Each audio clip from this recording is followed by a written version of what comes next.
Afternoon. We're back with dickhead number 2 and the big OG, dickhead number 1. Action. Say cheese. Say down. Say down. Dickheads and dickheads.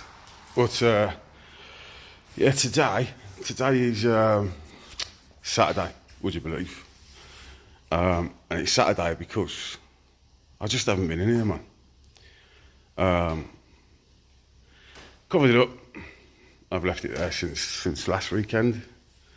Yeah, I did a follow-up video from the show, and I come up here, and you can tell in the video I was knackered and trying to squeeze in all the information I could. But again, man, fantastic show. Fantastic. So I'm buzzing with the show, man. Buzzing with the car. Do you know what I mean? So we're done with the car for now. Obviously, it's got to go back to Jay's at some point to sort the bumper and the wheel and things, but there's no rush, a few weeks. But Jay's over the moon as well. And the reaction online has been mega, like proper mega reaction online. So that's been nice all week, man. Instagram, Facebook, that's been blowing up, like, so it's Saturday today. When I saw my mate this week, Kieran, I'll put that in after this, because that was eventful. Love him to bits, Key, but fucking hell, he never changes, man. He never changes. So, what am I on with now? Well, there we go. That one is the clapped out 2 litre that came with the car, so that motor. But I'm going to use that motor, and basically what I'm going to do, going to show you what you can do with a clapped out motor. You know what I mean? So, as clapped out as it is, balls are no good, deck's no good. We'll have a look inside, because I haven't looked inside yet. So start stripping that down. Got a couple of parts trays there, start chucking shit into. And this one is 2.3. There you go. This much piece in the block there. 2.3 for that one. So, like I said, going to do them at the same time. Get my engine sorted alongside this engine. But what I need to do, I need to get them to the stage where I can drop them off at the machine shop to get them decked and rebored. So, like I said, I haven't looked in this one yet. I've been saving it, you know, because there's no point in pissing about, you know. So we'll start stripping it. First thing I'm gonna get off is all the pumps, the idlers, pulleys and whatnot. Engine mount over there. Flip it over and we'll have a look in that sump. So with my 2.3, basically, I don't know where I got this one from, but someone in their wisdom's whacked a big fucking cap head in there, man. So I need to address that. This is a rear wheel drive engine. You can tell there by the breathers. This is not a Galaxy. This is Scorpio or something. So, but yeah, it'd be sound, man. It'd be sound, because I don't use the breather on this or the dipstick anyway, because it's dry sump. So, be sound, man. Well, start stripping this one. I'll show you what it's like inside. Back here again, and we have dickhead number 2, dickhead number 1. Dickheads. Right. We carried on with the stripping. There, the parts pile is getting bigger. So, there you go. Bottom end's on show now, and let me show you.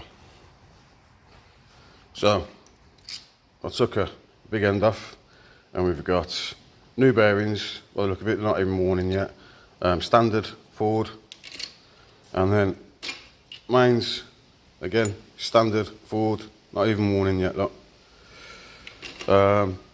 standard rod bolts, Ford rod bolts. So we've got no rated rod bolts in there, no ARPs, and also no ACL race bearings. Basically, I've told people this over and over again. ACL don't make race bearings for this engine, although it's been stated in the advert or whatever, the spec of this engine. ACL don't make race bearings, so just one of them. As you can see, there is a lot of shit on the pickup because there's a sump and there's some shit in there. But I tell you what, it's not metal. There's no metal in there because it hasn't been run long enough to have upset any of the bearings. That is where somebody's been overzealous with sealant, by the look of it. I think that's what it is, you know what I mean? Yeah, a lot of sealant on the bottom here, look. As you can see, it's going in, it's inside. See, it's inside the engine. So that's on the inside. So that's dropping into the oil. It's got hot and come loose and basically just gone straight into there, look. A lot of sealant on there, man. A lot. You saw that, yeah, gasket was sealed on, didn't you? You know what I mean? So, a lot of sealant in there. Yeah. Picked up some bits in here earlier. You know what I mean? It's like, I think that's just like that though. That looks like Loctite to me, I think.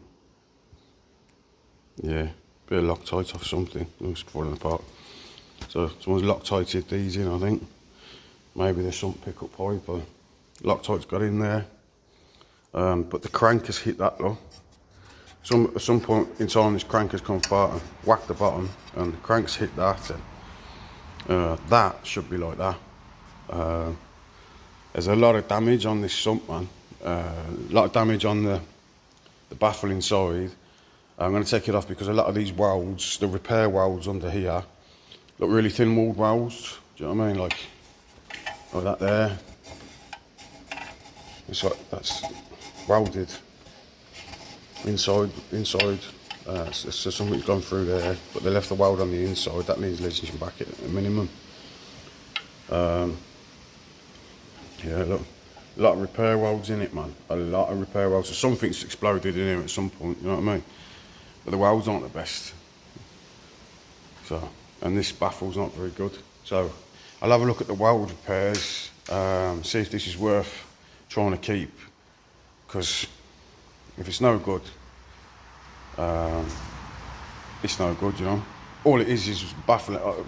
I make my own baffle, so I can put a standard sump with a baffle on there. All it's got is extra capacity gates on there, but that's if you're a rally car, you know what I mean. It's just extra capacity. I mean, throwing it into corners around the rally, so you got a lot more to waffle about in here. Do you know what I mean?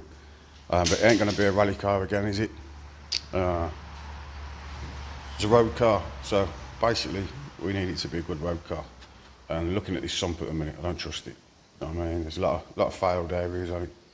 So we'll have a mooch anyway. I'll strip it down, man. I'll show you the strip down. So all I've got to do on my engine is take off this crankcase breather, sort out this random cap head that's in there, pump off, take this off, and that'll be ready to go to the machine shop. With this one, crank out, pistons out, rods out, and take that to the machine shop. There's one thing as well, this hasn't got a billet trigger wheel. This, when it was a mount tune engine, or when it would have been stripped, I'll have to watch the video again because I did see. I said before, when that mad Ford engineer stripped it, there was mount tune pistons and rods in there. I didn't look if it had a billet trigger wheel. It might be hard to tell on camera, but that is not a billet trigger wheel. I'll show you why. See that bend in there? That's just with a few fingers and a screwdriver. Do you know what I mean? Yeah, bends far too easy, and what happens is at 9,000 revs, that's your crank position pickups there. So your teeth there, 36.1. At 9,000 revs, they open up basically like that and catch the crank trigger. So any billet ones, I haven't got any billets spare anymore. I've got one left, but it's for myself, you know. That's got a billet trigger wheel. I've got one on the shelf left, I believe. I'll see if I can get some remade. The French Hugh had some made as well a few years ago, so I'll see if I can get them redone. I'm not too confident that we can. If we can't, and this is going to be a 9,000 revving engine, we'll put an external trigger wheel on it. Yeah.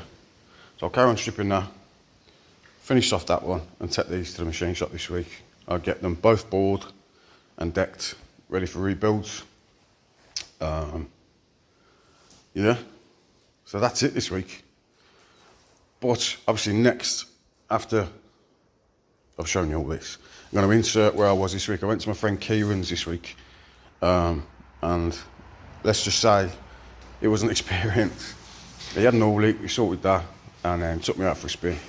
Anyway, I'll put the video in. I'll start off with the camera in the car, went for a spin. Don't forget, it's only, you'll hear it bark, but it's only revving to like 6.5, 6.2, 6.5 or something at the minute, because he's still bedding it in. I think he's only got to do another 100 miles and then we can take it back to them for mapping. But yeah. What are you doing, dickhead? Huh? What are you doing? Huh? What are you doing? What? What? Being a bell end? Dickhead. They respond to dickhead. There's your one, look. Right, I'll insert anyway. Kieran's footage. See you later. Sorry, me again. Just quickly adding something on at the end. Obviously taking on my bolts out, ready to lift the crank out, and then you've got this, basically it's a gasket carrier, really. So it carries a gasket for the sump across there and for the timing belt cover. And went to unbolt it, and it's been bolted on in 2 halves. That's not a fresh crack either. So oil would have passed that gasket all day long. Easy to replace, do you know what I mean? It's not a board, it's not a line board item or anything, do you know what I mean? Yeah, easy to replace. So I don't know why, I don't know how that's cracked. How some, I've never seen one cracked, to be honest with you. Unless it's just been dropped before fitting or what. Like, 'cause they're only cast items, they're not very strong. So like I said, that's just to carry a gasket on this side and on this side. That's all it does. Yeah, that's been fitted cracked. It's not a random one. Cheers.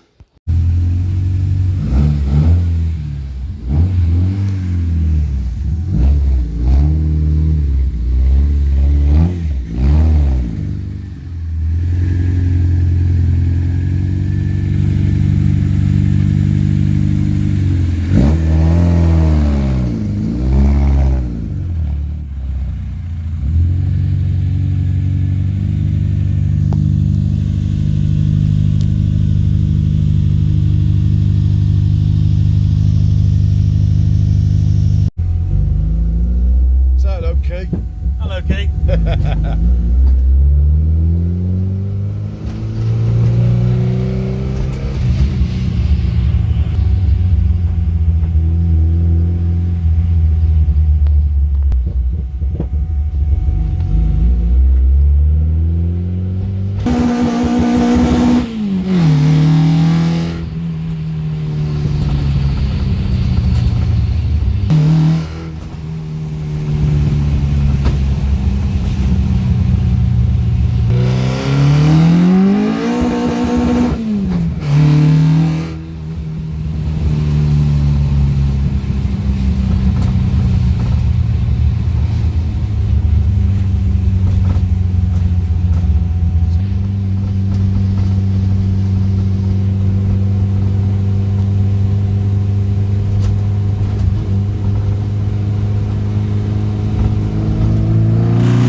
excuse him. That's my mate Kieran. Oh, shall we say, remember back in the day, Goldfinger? Hello. Goldfinger, there's my boy, look, one of my proper boys from back in the day. What is it, over 20 years, ain't it, son? So, up to that, I think, yeah, man. Yeah, but I come to visit my mate Key today because I've said to a few of you that my mate was going to visit with the Blue Maxi, and he is going to visit whilst we've got P2K in the workshop and Lucifer 2. We'd like a picture of all three of them in the workshop. But this is AKA the Beast, man, the Beast, and we call him, look at that, at Loose Nut, all right? So we got Loose Nut there is his Instagram tag. Now, we call him Loose Nut. I think I came up with that name years ago because correct. I did I think it was en route to Ford Fair when your steering wheel fell off. Going down, what was it, a motorway? Steering wheel fell off, and then I think the bonnet opened and wheel fell off one point, and loads of stuff. He doesn't do things up, you know.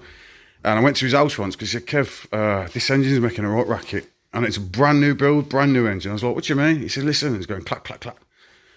So I drove all the way from where I lived at the time to where he lives, got there and realised he hasn't done his flywheel bolts up properly. The flywheel was hanging off, wasn't it, Key? Maybe, right. So you're on camera now. Do I tell him today's story? Yeah. Do I tell him today? Yeah, right. Why not? I mean... I've just, I'll probably insert the video before or after this, but you might have already seen us out in the car. Actually, I'll put it before, so you've seen us out in the car. And then Keys says, jump in it, Kev, and you drive back to the garage, like, you can have a go. I was like, oh, all right, sound. Jumped in it. And I think I only got up to traffic lights, didn't I? And the car went clunk. The back of the car, the back end, and was like, that don't sound right. And I said to Key, I don't think your brake servo is working too well, mate, your brakes. So basically, I nursed it back here in first and second. Had a little tickle. I hadn't listened to the throttle bodies bark and that. But we got back here and was like, we need to look at the back end to figure out why it was making a bit of a noise. Right, if you would, remember his name is Loose Nut. Can you see? That is a caliper. It's fucking hanging off, right? It's fell off. He's forgot to do the caliper bolts up. I think I forgot to put them on. What a bell end. What a bell end. This is why we call him Loose Nut, because he does nothing up, man. Shit falls off and he's just like, oh yeah, shit happens. No. It does when you're on this, man. But anyway, that's his Maxi, man. Look at it. It's a work of art, man. Absolute work of art.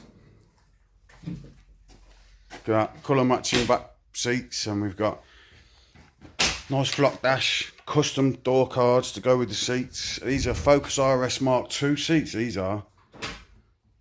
So he's having a new roll cage done soon, so it's going to, I think, JP cages he was looking at. Yeah, looking at JP. So look at that. In-cell fuel tank there. Have a look. There you go, look. In through the rear window. Still got, and there's still pop-outs, look. These are perspex formed pop-outs, and that one over there has got the fuel filling it going through, look. Carbon bonnet. And there it is, look. Got TLE manifold. I'm not a massive fan of them, but it's nice. And then we've got the Genvis. What are they, 48s then or 50? 48s. Yeah. Look at the paint in that engine bay. Look at that, look. You can hear his water system called like a. It's warm, isn't it? A water system. It's a very hot engine. Yeah. It's a very hot build. Yeah. And we didn't rag it today, thankfully, in the video, because it's only on a running in map at the minute. It's not a base map, it's a running in map. It's a proper map. It's been on the rollers, it's set up, and it's set up to be driven. I think you're going to do about another 100 mile on it and take it back to the rollers and have it set up properly now. Yeah. Next month, we think, August. Hopefully so, yeah. Dale at Bailey Performance. Yeah. And so I'm gonna tag along that day, because Kieran's kind enough. What we're going to do that day, I'm going to take my Omax along for my Maxi. Kieran's going to get that, Dale to put Kieran's map on my ECU, so I can start my engine up with Kieran's map. Obviously it's a different engine spec, so it won't be right, but it'll be close enough on it. It'll do for starting it. It'll be 85% there at least. So yeah. at least you know you're not going to get any damage. It's better than any base map, wouldn't it? Better than a base map, yeah. So, be brilliant. But yeah, he's using a proper mapper and a proper tuner now, because I had to give him a wobble a couple of years ago because he kept using a geezer called Don't say it. geezer called Don't say it. Don't make yourself in trouble. No, I won't say it, right. But this geezer's name is close enough to Spanner as you can get. You know what I mean? And I told him stop using him. So yeah, he wasn't using a very good mapper. But it's a 4-wheel drive, this is as well. Shows under the back. He's got it on 2-wheel drive box at the minute. It's just easier for mapping. Once he's got it fully set up on the next map, he's going to take the 2-wheel drive box out and put the 4-wheel drive back in it. But it's the bollocks, man. It's known as the Beast. I don't know if I said that. The car in it's the Beast. It's known as. It's been known as it for years, isn't it? Yeah, since 2007. So it's well known. Do you know what I mean? But there's things on it I want done on my Cozzy as well. Like, look at them wing mirror bases, carbon fibre, inner and outer. Do you know what I mean? So things like that I want on my Cozzy, like. But it is the dog barks of a car, and it's constantly evolving, man. I've had this car forever, haven't you? How long? 2006. 2006, yeah. I've known it since 2007, I know this car. Yeah, 2007, 2008, yeah. So I know this car since 2007. It never used to look anything like this. I'll tell you what, I'll insert a picture of what this used to look like. But if you think 2007, that's what it looked like. It's 2023 now. Give it another 18 months, 2 years, you won't recognise it again. He's got bigger plans and evolution of motors. That's what happens when you own a car that long. They evolve. So, yeah, it's the bollocks, brother. It is the bollocks. So, hope you like that. Cheers.